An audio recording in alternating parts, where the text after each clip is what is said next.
It's a Rob Liefeld day!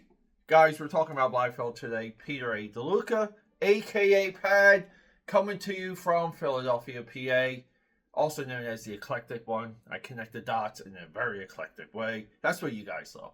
And if you're new here, guys, subscribe. So many of you are watching but not subscribing. I'm flattered you're watching. More flattered if you subscribe. Rob Liefeld. So I remember, I've been like trying to get this thought out. Okay, back in the day when I worked at the comic shop, and I was there for a good amount of time. By the way, I was a loser managing a comic shop. Okay, that was my effing life. But I was kind of going to school at the time. Had a serious girlfriend at the time. Right, like living life. Her and I like moved in around this time, so I was kind of like, working on comics, independent comic book creator, author, writer, anchor, production guy, all that stuff, right? So this was during the time where Rob Liefeld really was the worst of the worst. No one liked him.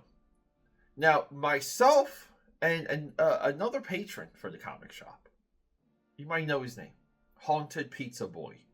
Look that up. Haunted Pizza Boy. See who comes up.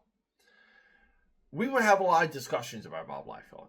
And there was this affinity of his yearning to create. To where how quickly from Youngblood jumped to Brigade jumped to Supreme. Then we would get Newman and Prophet thrown in there. And nothing seemed could stop him. Like Rob Liefeld at one time was this creation machine. And I took, a little bit of like solace, I'll say, in comparing his creative output to one Jack Kirby. Where when Jack Kirby left Marvel in the 60s, we look at the New Gods, we look at all of the Silver Star stuff, we even look at everything leading into Topps Comics. And it was like the idea that wherever Jack Kirby went, wherever his footprint went, just these flowers of creation would come up around his foot. And we saw some of that in Rob Liefeld's Teen Titans run. We saw some of that in Rob Liefeld's Wolverine run, where like very quickly in one issue, there would be 5, 6 new characters, like out of the gate. But seeing that with Awesome Entertainment, Maximum Press, Extreme Studios, you always had faith that Rob Liefeld could just keep going. Like the son of a bitch would never slow down with ideas.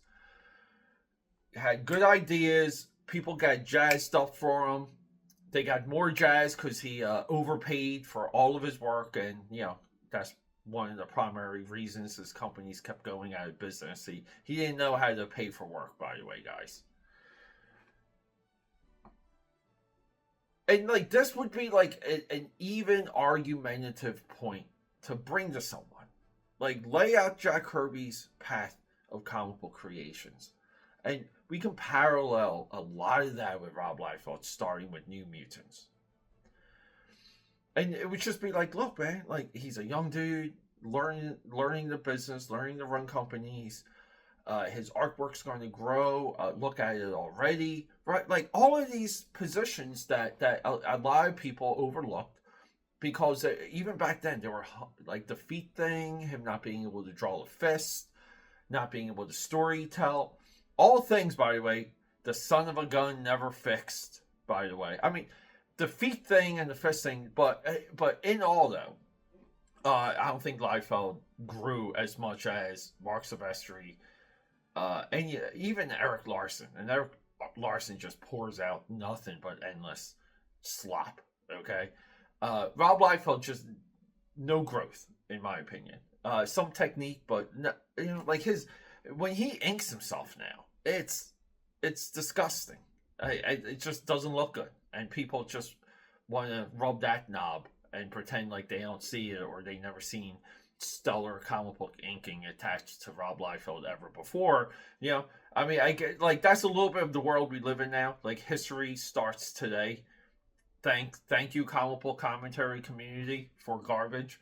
So like you would make this point and be able to lay it out, and like some people might turn, but it was also, like detailed, like detailed in the sense that his career is not done yet.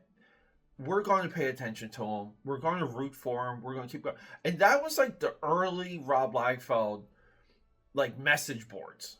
Okay, I never really was active on the message boards. Never knew that they existed. Never really even cared, by the way. But I know a lot of you have. So, I'm thinking about this momentum he had with Extreme Studios. It was incredible stuff, aka Padders, the stuff of legend.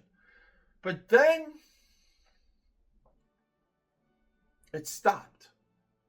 Isn't that crazy? Why did it stop? Why did Rob Liefeld's creation machine stop? Because it seemed like he was just using ideas he had from high school at one point.